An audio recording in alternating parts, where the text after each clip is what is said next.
बच्चों, welcome back to my channel Gyan Setu. स्वागत है आप सभी का जीरो टू हीरो बैच के अंदर। जीरो टू हीरो बैच के अंदर पिछले लेक्चर में हमने कवर कर लिया था 9th क्लास मैथमेटिक्स चैप्टर 4 का एक्सरसाइज 4.1। आज के लेक्चर में हम कवर करेंगे 4.2। मूव करते हैं कैसे हम सॉल्यूशन फाइंड आउट कर सकते हैं पर्टिकुलर लीनियर इक्वेशन का दो वेरिएबल्स की हेल्प से। ठीक है, चलिए मूव ऑन करते हैं आज के नेक्स्ट टॉपिक की तरफ। आज का टॉपिक है हमारे पास solutions of linear equations in two variables. ठीक है, अच्छी बात है। लीनियर इक्वेशन टू वेरिएबल्स का हम पूरा इंट्रो देख चुके हैं, बहुत सारे क्वेश्चन सॉल्व कर चुके हैं उसके ऊपर। सो हमें पता है कि इसका स्टैंडर्ड फॉर्म क्या होता है, ax plus by plus c is equals to 0। ठीक है, किसी इक्वेशन के फॉर्म में लिखूं तो एक एग्जांपल दे देता हूं तो उससे समझ में इजी रहेगा। मेरे पास क्या 4x plus 9y equals to 12। 4x plus 9y equals to हम ले लेते हैं इसको 22। ठीक है, सो मुझे पता है कि मेरे पास ये पूरी की पूरी क्या है, एक इक्वेशन है जिसके अंदर मेरे a की वैल्यू क्या है 4 है, b की वैल्यू क्या है 9 है। सर c की वैल्यू क्या होगी -22, क्योंकि c इधर आ जाएगा तो नेगेटिव में हो जाएगा इसलिए -22 रखा है। अगर आप इसको +22 मान के भी सॉल्व करेंगे क्वेश्चंस को तो इसमें कोई भी गलती नहीं होगी। ठीक है, तो ये बेसिक चीज थी जो हमने पिछले लेक्चर्स में कवर करी थी एक छोटे से रिवीजन के लिए, जो हमारा हो चुका है। अब बात आती है कि हम इसका सॉल्यूशन कैसे फाइंड आउट करें। सर सॉल्यूशन कैसे फाइंड आउट कर सकते हैं? सॉल्यूशन फाइंड आउट करने के लिए हमें क्या करना पड़ेगा, let us take an example, basic से एग्जांपल लेते हैं। ठीक है, राम को कुछ बुक्स लेनी है, राम को कुछ कॉपीज लेनी है। ठीक है, क्लियर? राम को कुछ बुक्स लेनी है, राम को कुछ कॉपीज लेनी है। बुक्स का कॉस्ट है 15 रुपीज ईच, कॉपीज का कॉस्ट है 5 रुपीज ईच। ठीक है, अब राम के पास टोटल कितने रुपीस है? सर राम के पास मैंने मान लिया टोटल 100 रुपीस है। तो सॉल्यूशन कैसे निकालेंगे इसका? क्वेश्चन ये है कि राम को कुछ बुक्स खरीदनी थी, राम को कुछ कॉपीज खरीदनी थी। हर बुक की कॉस्ट 15 रुपीस है, हर कॉपी की कॉस्ट 5 रुपीस है। तो मुझे ये जानना है कि राम कितनी बुक्स और कितनी कॉपीज खरीद सकता है। ठीक है, क्लियर? चलिए स्टार्ट करते हैं। इसमें क्या होगा सर, मल्टीपल केसेस बन जाएंगे। सबसे पहले क्या करते हैं, इक्वेशन बना लेते हैं। इक्वेशन बनाना हमने पिछले लेक्चर में सीखा था, कैसे बनाते हैं इक्वेशन। सर सपोज राम को कितनी बुक खरीदनी है, राम को कुछ x बुक खरीदनी है, कितनी कॉपीज खरीदनी है, राम को कुछ y कॉपीज खरीदनी है। तो x बुक्स खरीदनी है तो x बुक की कॉस्ट कितनी होगी 15 मल्टीप्लाई x, प्लस राम को y कॉपीज खरीदनी है तो y कॉपीज की कॉस्ट कितनी होगी 5 मल्टीप्लाई y, बराबर राम के पास कितने रुपीस है 100 रुपीस है। ये x और y क्या है, ये नंबर है कॉपीज और बुक्स का, कि राम इतनी बुक्स खरीदेगा, राम इतनी कॉपीज खरीदेगा। ठीक है, तो इसलिए फाइनल इक्वेशन क्या बनेगी हमारी 15x plus 5y equals to 100। ये बनेगी क्या हमारी फाइनल इक्वेशन। ठीक है, क्लियर? आई होप आपको समझ में गया हमारी फाइनल इक्वेशन क्या बन रही है 15x प्लस 5y। चलिए इस क्वेश्चन को सॉल्व करना स्टार्ट करते हैं कि राम कितनी बुक्स कितनी कॉपीज खरीद सकता है। ठीक है, अगर मैं बात करूं तो मैं इस इक्वेशन को ऊपर लिख के ये रफ कर देता हूं। ठीक है, हमने अपना सिनेरियो देख लिया है, अब हम इस सिनेरियो को रफ कर देते हैं और इस इक्वेशन को ऊपर लिख लेते हैं कि राम की इक्वेशन क्या बनी। सर राम की इक्वेशन बनी है 15x plus 5y equals to 100, जहां x रिप्रेजेंट कर रहा है किसे, नंबर ऑफ बुक्स को, और y रिप्रेजेंट कर रहा है नंबर ऑफ कॉपीज को। ठीक है, चलिए मूव करते हैं इसके सॉल्यूशन की तरफ। सर हमारे पास दो वेरिएबल्स हैं, इन दोनों में से किसी एक की वैल्यू कैसे निकालेंगे? बहुत इजी है। सपोज मान लेते हैं केस नंबर 1। ठीक है, यहाँ पे मैं केस की टेबल बना देता हूं और यहाँ पे x और y की वैल्यू लिख देंगे हम। केस नंबर 1, ऐसी टेबल बना के ही हम लीनियर इक्वेशन के सारे क्वेश्चन सॉल्व करेंगे, क्योंकि हमारे पास कोई एक यूनिक सॉल्यूशन नहीं आएगा, इसमें कोई एक सिंगल सॉल्यूशन नहीं आएगा, हमारे पास मल्टीपल सॉल्यूशन आएंगे इसके अंदर, ठीक है, बट एक लिमिट तक होगा। कैसे, आइए देखते हैं। राम भाई गए शॉप में, राम के पास 100 रुपीज थे, वो X बुक्स और Y कॉपीज ले सकता है, हर एक बुक की कॉस्ट 15 है, हर एक कॉपी की कॉस्ट 5 रुपीज है। राम ने सोचा कि मैं शॉप पे गया, शॉप पे जाने के यहाँ पे X और Y की वैल्यू लिख देते हैं हम कि कितने X कितने Y होंगे। राम भाई शॉप पे गए, राम ने सोचा कि एक काम करता हूँ, मैं बुक्स नहीं लेता, मैं कॉपीज लेता हूँ सारी। अगर राम ने कोई भी बुक नहीं ली तो X की वैल्यू कितनी होगी, पहले 0 हो जाएगी। राम ने कोई बुक नहीं ली, उसने सोचा मैं बुक्स नहीं लूंगा, मैं सारी कॉपीज ले लूंगा, ठीक है। तो इक्वेशन में डालो X की वैल्यू 0, तो 15 multiply 0 plus 5y equals to 100। हमें अभी तक ये नहीं पता, हमें ये नहीं पता कि राम कितनी कॉपीज ले रहा है। हमने क्या मान लिया कि राम ने कोई बुक नहीं ली, राम 0 बुक्स ले रहा है, बाकी सारी वो कॉपीज लेगा। तो 15 इंटू 0 क्या हो जाएगा, 0, क्या बचेगा 5y इक्वल्स टू 100। तो y की वैल्यू कितनी होगी, 100 बाय 5, तो y की वैल्यू हो गई 20। अगर राम ने एक भी बुक नहीं ली तो राम कितनी कॉपीज ले सकता है, 20। ये आ गया हमारा सॉल्यूशन 0,20। जब भी इसको हम लिखेंगे, लिखने का तरीका क्या होगा, लीनियर इक्वेशन के सॉल्यूशंस को लिखा जाता है x, y के फॉर्म में। x की वैल्यू हमेशा पहले आएगी, y की वैल्यू हमेशा बाद में आएगी। तो x, y के फॉर्म में लिखेंगे तो क्या हो जाएगा 0,20। मतलब अगर राम ने कोई भी बुक नहीं खरीदी तो राम 20 कॉपीज ले सकता है। चलिए कहानी को थोड़ा आगे बढ़ाते हैं। अब राम ने क्या किया, सेकंड केस क्या लिया कि राम ने एक बुक खरीदी। अगर राम ने एक बुक खरीदी तो इक्वेशन क्या बनेगी हमारी, सर राम ने एक बुक खरीद ली तो x की प्लेस पे 1 मल्टीप्लाई 15, ये तो 5y ही रहा क्योंकि y की वैल्यू तो हमें अभी भी नहीं पता है, ठीक है। तो 15 1 जा 15, 5y का 5y, 100 का 100 रहा, 15 उधर जाके माइनस का हो जाएगा, तो 100 माइनस 15, तो 5y बराबर कितना हो जाएगा 85। तो y की वैल्यू हो जाएगी कितनी मेरे पास 17, ठीक है। इसका मतलब अगर राम ने एक बुक खरीद ली तो वो 17 कॉपीज ही खरीद सकता है। ध्यान से देखेंगे कितना ज्यादा डिफरेंस आ गया। पहले राम ने एक भी बुक नहीं ली थी तो वो 20 कॉपियां खरीद पा रहा था, जैसे ही राम ने एक बुक ली वो 17 कॉपीज खरीद सकता है। थर्ड केस पे चले, राम भाई साहब ने 3 बुक्स ली,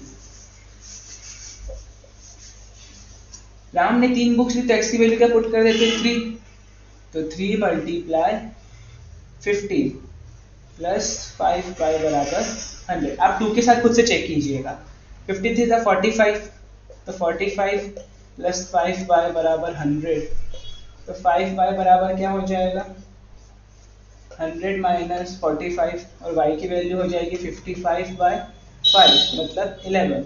अगर राम ने 3 बुक ली तो वो सिर्फ 11 कॉपीज ही खरीद सकता है बचे हुए पैसों से। सर ऐसा भी तो हो सकता है कि राम भाई ने कॉपी ही ना ली हो, कॉपी 0 हो, बुक्स ले ले सारे, बिल्कुल हो सकता है। चेक करके देखते हैं हम इस केस को भी। अगर राम ने 0 बुक्स ली, इसका मतलब क्या है कि अब हमने x की वैल्यू नहीं पता, हमें सिर्फ y की वैल्यू पता कि राम ने कॉपीज को 0 कर दिया है। तो 5 मल्टीप्लाई 0 बराबर 100, ये क्या हो जाएगा 15x बराबर 100, तो x की वैल्यू 100 बाय 15, तो x की वैल्यू अप्रोक्स 6 पॉइंट समथिंग आएगी। इसको मैंने मान लिया कि 6, ये बुक तो आधी होगी नहीं कि भाई मैं तो 100 रुपए लेके आया था, 100 रुपए के अंदर 90 रुपीज में 6 बुक मिल रही है, बाकी के 10 रुपए की तो आगे बुक फाड़ के दे दे, ये तो पॉसिबल है नहीं, बुक्स तो कंप्लीटली जाएगी। तो हमने मान लिया कि 6 बुक्स मिली उसको, ठीक है। तो फोर्थ केस क्या मान लिया हमने कि 0 कॉपीज पे 6 बुक मिली, ठीक है। अब ध्यान से देखेंगे तो हमने x की वैल्यू 0 से स्टार्ट किया था और y की वैल्यू को 0 पे खत्म करा। इसका मतलब इस केस में क्या है, अगर x की वैल्यू बढ़ेगी तो y की वैल्यू कम होगी, अगर y की वैल्यू बढ़ेगी तो x की वैल्यू कम होगी, ठीक है। ये सारे के सारे डिफरेंट वेरिएशंस हम देखेंगे जब हम एक लीनियर इक्वेशन के सॉल्यूशन निकालेंगे। क्लियर, आपको समझ में आया कैसे हमने इसको सॉल्व करा है। अगर मैं आपको और अच्छे से समझाऊं कि सर ये सॉल्यूशंस इस टाइप में क्यों दिख रहे हैं, तो मुझे एक ग्राफ बनाना पड़ेगा।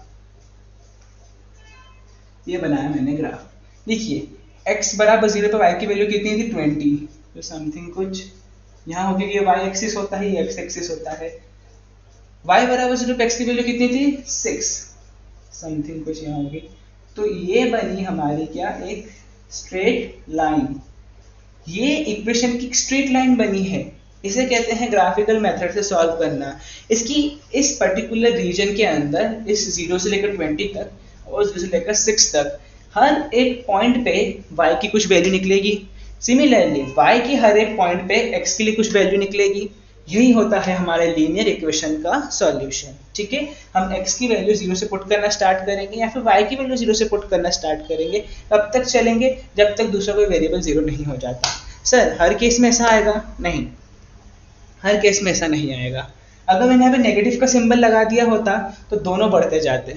ठीक है, सो आई होप आपको समझ में आ रहा होगा कि कैसे हम लीनियर इक्वेशन का सॉल्यूशन फाइंड आउट करते हैं। कैसे हम एक सिंगल वेरिएबल की वैल्यू पुट करेंगे, दूसरे की वैल्यू निकालेंगे। हमें अज्यूम करना पड़ेगा कि x की वैल्यू 0 अज्यूम करा, फिर x की वैल्यू को 1 अज्यूम करा, फिर 3, 4, 5, 6 ऐसे हम अज्यूम करते जाएंगे।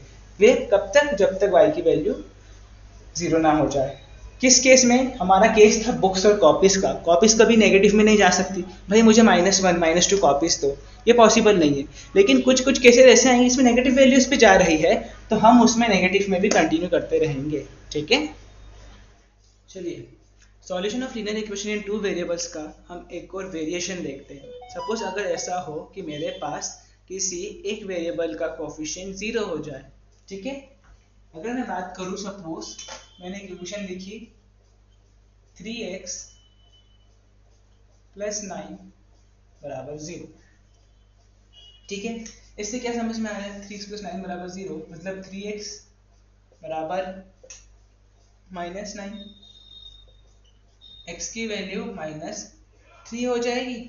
ठीक है, x की वैल्यू क्या हो जाएगी? -3 हो जाएगी। इसका मतलब है y की किसी भी वैल्यू के लिए x की वैल्यू हमेशा -3 रहेगी। y की किसी भी वैल्यू के लिए x की वैल्यू हमेशा -3 रहेगी। क्योंकि देखेंगे ध्यान से, अगर मैं इसको स्टैंडर्ड फॉर्म में कन्वर्ट करूँ तो स्टैंडर्ड फॉर्म क्या हो जाएगा? 3x + 0y + 9 = 0। y का कोफिशिएंट 0 है, 0 × y 0 हो जाए तो 0 ये प्रेजेंट है ही नहीं। क्लियर? इसीलिए अगर मेरे पास इक्वेशन क्या है 3x + 0y + 9 = 0, इसका मतलब क्या है? ये कन्वर्ट हो जाएगा 3x + 9 = 0 में।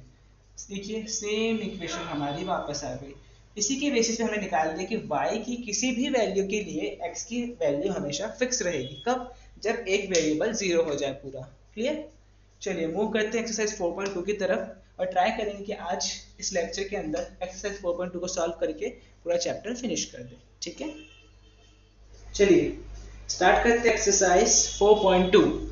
4.2 पूरी एक्सरसाइज बेस्ड हुई किस पे? Solutions of linear equation in 2 variables के कॉन्सेप्ट पे। अभी हमने देखा जस्ट इसके पहले क्वेश्चन सॉल्व किया जिसमें हमने फाइंड आउट करे कि इसके लीनियर सॉल्यूशन फाइंड आउट करें किसके? हमारे पास इक्वेशन के, जिसमें 2 वेरिएबल्स थे x और y। एक की वैल्यू पुट करी, दूसरी की वैल्यू निकाली। कब तक? जब तक वो चलता जा रहा है। हमने केस पढ़ा, जब हमने उस क्वेश्चन को सॉल्व किया तो उसमें केस था कि हमारे पास कॉपीज और बुक्स, तो उसमें नेगेटिव वैल्यूज अलाउड नहीं थी। बट जब सिंपल इक्वेशन आती है तो उसमें नेगेटिव वैल्यूज भी अलाउड रहती है। मैं इसमें x की वैल्यू -1 2 3 4 5 1 2 3 4 5 -12 -6 0 कुछ भी डाल सकता हूँ। क्लियर? किसी भी वेरिएबल की वैल्यू में कुछ भी डाल सकता हूँ जिसके बेसिस में दूसरा वैल्यू निकल जाए। बट ट्राई करना कि इंटीजर वैल्यू डाले इसमें। इंटीजर मतलब होल वैल्यूज, मतलब 1 2, डेसिमल वैल्यूज ना डाले वरना सॉल्व करने में बहुत ज्यादा इश्यूज आएंगे। ठीक है, चलिए फर्स्ट क्वेश्चन क्या है मैंने हमारे पास, which of the following option is true? Why? इनमें से कौन सा ऑप्शन ट्रू है और क्यों सही है? y = 3x + 5, ये क्या है? एक लीनियर इक्वेशन है। ध्यान से देखेंगे तो ये हमारे स्टैंडर्ड फॉर्म में एग्जिस्ट करती है, बिल्कुल सर करती है। ये हो जाएगा y = 3x + 5। अगर इसका स्टैंडर्ड फॉर्म में लिख दो तो क्या हो जाएगा स्टैंडर्ड फॉर्म इसका?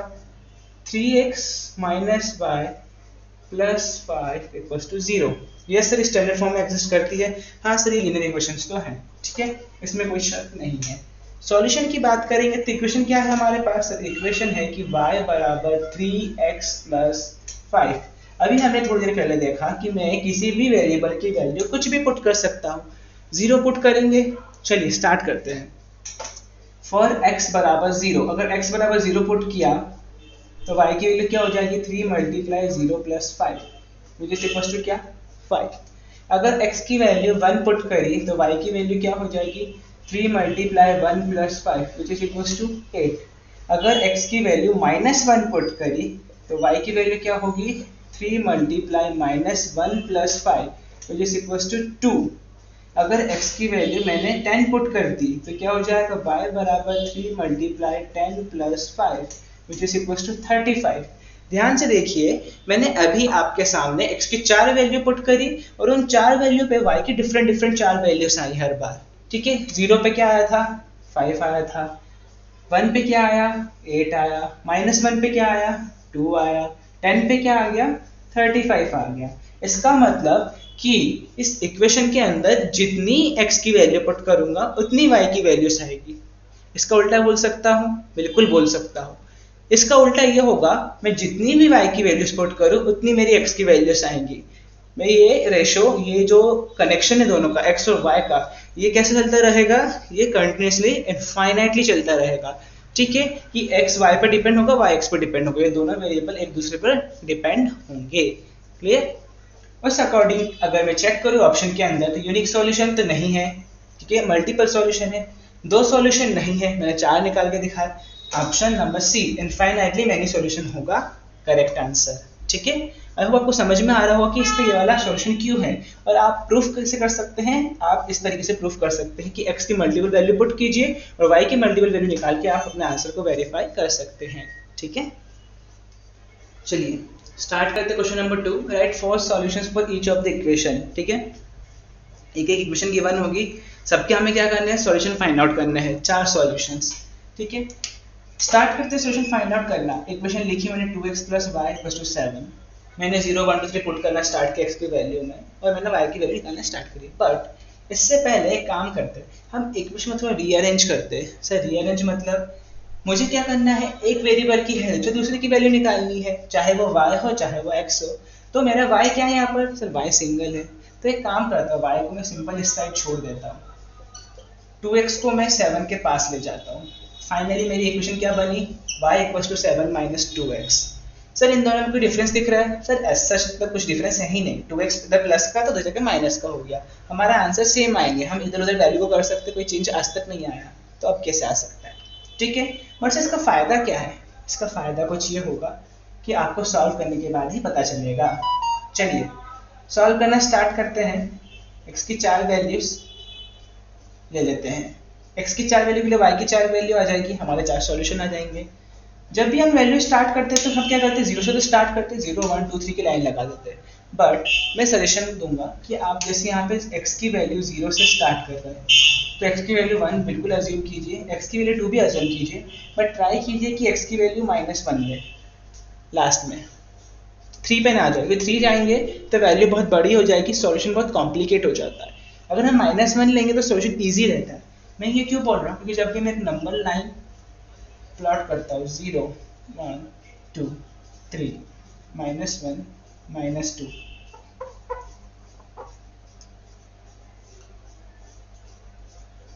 -3, ठीक है, ये वैल्यू लूंगा। अगर 0 से स्टार्ट हुई तो 0 पे कुछ वैल्यू आएगी, 1 पे कुछ वैल्यू आएगी, 2 पे कुछ वैल्यू आएगी, और सिर्फ -1 सबसे पास है, 3 बहुत ज़्यादा दूर चला जाता है as compare to -1।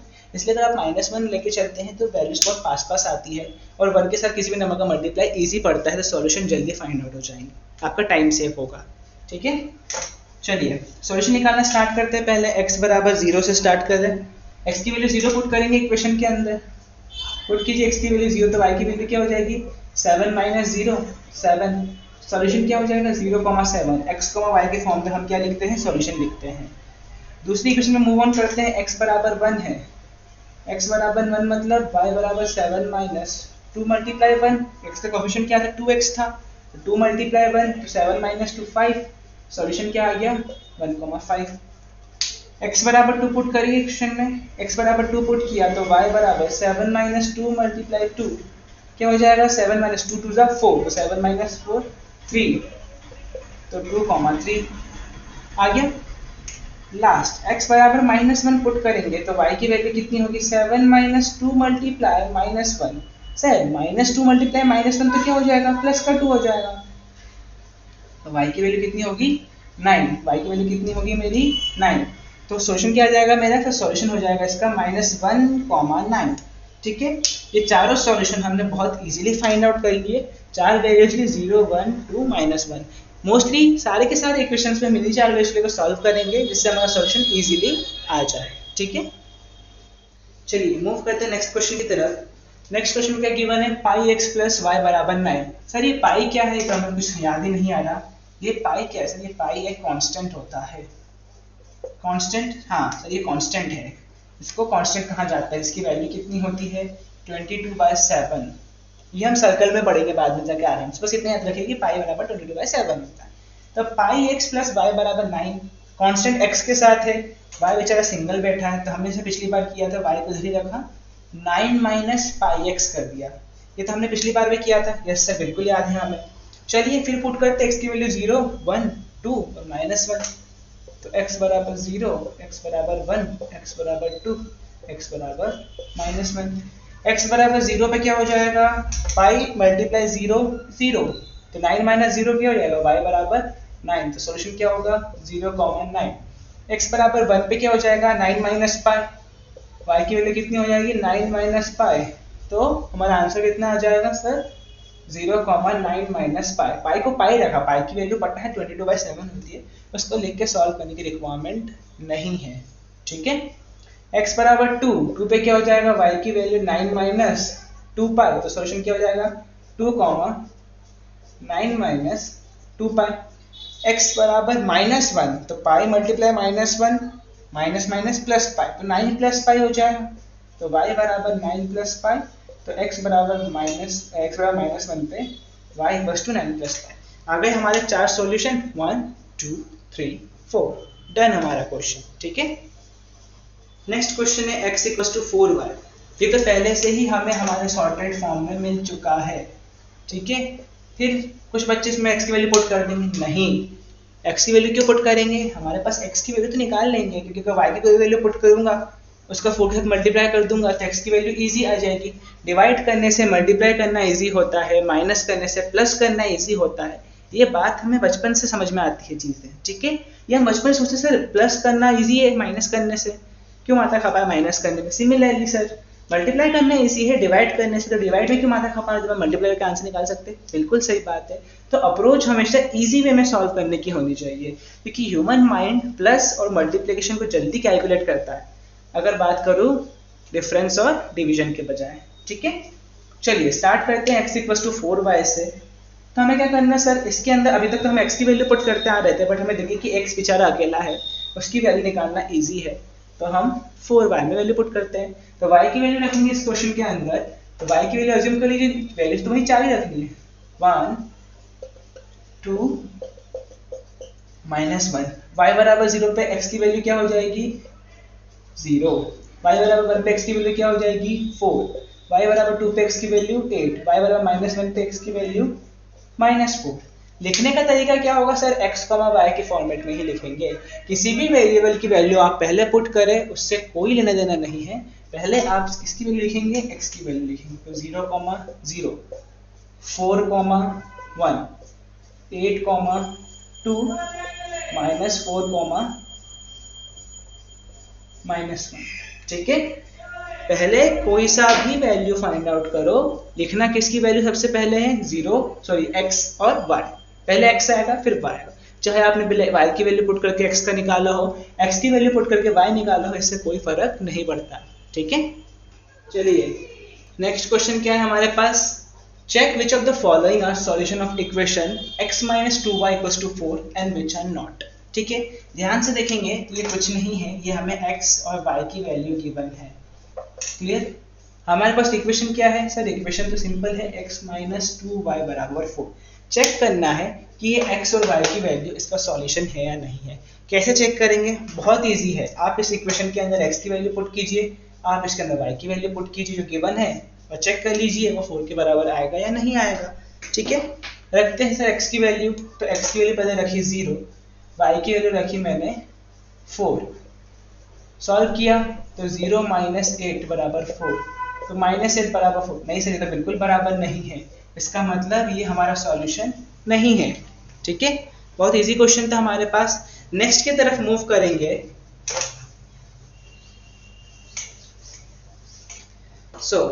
Next option हो जाएगा हमारे पास 2, 0। सेकंड क्वेश्चन है 2,0। क्लियर? 2,0 पुट करके देखते हैं। चलिए सॉल्व करते हैं इस क्वेश्चन को। 2,0 मैंने पुट किया तो x की प्लेस पे हो गया 2, y की प्लेस पे 0 बराबर 4। 2 - 0 बराबर 4, 2 बराबर 4। चलिए तो कहीं से कहीं तक पॉसिबल नहीं है, तो ये भी हमारा सॉल्यूशन नहीं होगा। ठीक है, डन। चलिए मूव करते हैं थर्ड क्वेश्चन की तरफ। थर्ड सॉल्यूशन देखते हैं मैच करता है या नहीं। थर्ड सॉल्यूशन है मेरे पास 4,0। 4,0 की बात करें, इक्वेशन क्या है? x - 2y + 4। x की वैल्यू 4 पुट करी, y की वैल्यू 0 रखा, 4 - 0 बराबर 4, 4 बराबर 4। Yes, that is the solution of हमारा इक्वेशन। क्लियर? चलिए मूव करते हैं फोर्थ की तरफ। फोर्थ नंबर का सॉल्यूशन क्या बोलता है? सर ये तो बहुत इजी क्वेश्चन है, आप खटखट करे जा रहे हो, कैसे? इस टाइप के क्वेश्चन के पेपर में आएंगे। अब इसी के अंदर ही एक वेरिएशन आ जाएगा कुछ इस टाइप से। अब हमें इस क्वेश्चन को सॉल्व करने के लिए थोड़ी सी मेहनत करनी पड़ेगी। हमारे पास रूट के फॉर्म में वैल्यूज आ गई। सर क्या रूट पॉसिबल है सॉल्यूशन के अंदर? बिल्कुल पॉसिबल है, रूट वैल्यूज हमारे सॉल्यूशन के अंदर बिल्कुल आ सकती है। इसको देख के घबराइएगा नहीं कि ये सॉल्यूशन नहीं हो सकता है। पहले आप वैल्यूज पुट कीजिए, आंसर चेक कीजिए, उसके बाद पता कीजिए कि सॉल्यूशन होगा या नहीं। x की प्लेस पे √2 पुट करा, 2 × y की प्लेस पे 4 √2 पुट करा बराबर 4। तो √2 - 2 4 ज़ा 8 √2 बराबर 4। 8 √2 इसको पूरा एक सिंगल टर्म मानिएगा, ये पूरा एक सिंगल। जब मैंने √2 को थोड़ी के लिए x मान लिया तो क्या हो जाएगा? x - 8x, जो क्या होता है -7x के बराबर। ठीक है, ऐसा नहीं होगा सर √2 से √2 कैंसिल कर जाए, नहीं, ऐसे सॉल्व बिल्कुल मत कीजिएगा। हमें पता है कि √2 जब भी आएगा उसके साथ कोई कोफिशिएंट लगा है, मतलब वो कैसे वेरिएबल हम उसको ट्रीट कर सकते हैं। √2 को x मान लीजिए तो x - 8x हो जाएगा, तो बराबर -7x होगा। सिमिलरली इसका आंसर क्या आएगा? -7 का √2। सर ये भी बराबर नहीं है 4 के, इसका मतलब ये सॉल्यूशन नहीं होगा। ठीक है, चलिए मूव करते हैं फिफ्थ क्वेश्चन की तरफ एंड चेक करते हैं क्या फिफ्थ हमारा सॉल्यूशन हो सकता है। फिफ्थ की वैल्यू है सर 1,1। अगर 1,1 गिवन है मेरे पास, इक्वेशन क्या है? x - 2y बराबर 4। 1 - 2 × 1 बराबर 4। तो 1 - 2 बराबर 4, -1 इज नॉट इक्वल टू 4। इसका मतलब ये भी सॉल्यूशन नहीं है। ठीक है सर, इसमें कोई सा भी सॉल्यूशन नहीं निकलेगा, इसके मल्टीपल सॉल्यूशन होंगे, बट जो गिवन थे उसके अंदर कौन सा सॉल्यूशन था? सिर्फ एक सॉल्यूशन था। कौन सा वाला था सर? 4,0 ही एकमात्र सॉल्यूशन मिला सारे के सारे गिवन केसेस के अंदर। और भी सॉल्यूशन हो सकते हैं, अब इसकी वैल्यू कुछ और पुट करेंगे तो इसकी वैल्यू आएंगी। ठीक है, चलिए सॉल्व करते हैं लास्ट क्वेश्चन इस एक्सरसाइज का और लास्ट क्वेश्चन इस चैप्टर का भी। हमारे पास क्या है? Find the value of k if x = 2 y = 1। जो गिवन है, हमेशा जब भी हमारे पास क्वेश्चन इस टाइप के तो गिवन लिख लेना चाहिए। x की वैल्यू 2 है, y की value 1 is a solution of equation 2x + 3y = k। तो इक्वेशन है 2x + 3y = k। बहुत इजी है सर, इस टाइप के क्वेश्चन हम अभी तक सॉल्व करते ही आ रहे हैं। अभी तक हमने पिछले क्वेश्चन में क्या देखा कि हमें सॉल्यूशन चेक करना है या नहीं है। हम इस वैल्यू को मैच कर रहे थे। इस क्वेश्चन में ये वैल्यूज गिवन है, हमें बताना है कि इसकी वैल्यू ही क्या होगी। ठीक है, पुट कर देते हैं, सिंपल सा है। x की प्लेस पे 2, y की प्लेस पे 1 बराबर के। तो 2 2 4, 3 1 3, 4 + 3 बराबर के हो जाएगा। इससे हमारे k की वैल्यू क्या आ जाएगी सर? k की वैल्यू हो गई 7। यही हो गया हमारा आंसर। ठीक है, फाइनली हमने एक्सरसाइज 4.2 भी कंप्लीटली फिनिश कर दिया है। लीनियर इक्वेशन विद 2 वेरिएबल्स हम कवर कर चुके हैं। बहुत इजी टॉपिक था, बहुत छोटा सा टॉपिक था, कुछ लेक्चर्स में ही हमने पूरा चैप्टर कवर कर लिया। जब हम आगे बढ़ेंगे तब हमारे पास पेयर ऑफ लीनियर इक्वेशंस आएंगी और इसका यूज स्ट्रेट लाइन की इक्वेशन बनाने में भी होगा। ठीक है, तो आज के लेक्चर में बस इतना ही रखते हैं। मिलते हैं अगली क्लास में नए टॉपिक नए चैप्टर के साथ। गुड बाय, जय हिंद, जय Bharat, and don't forget to like and subscribe my channel Gyan Setu.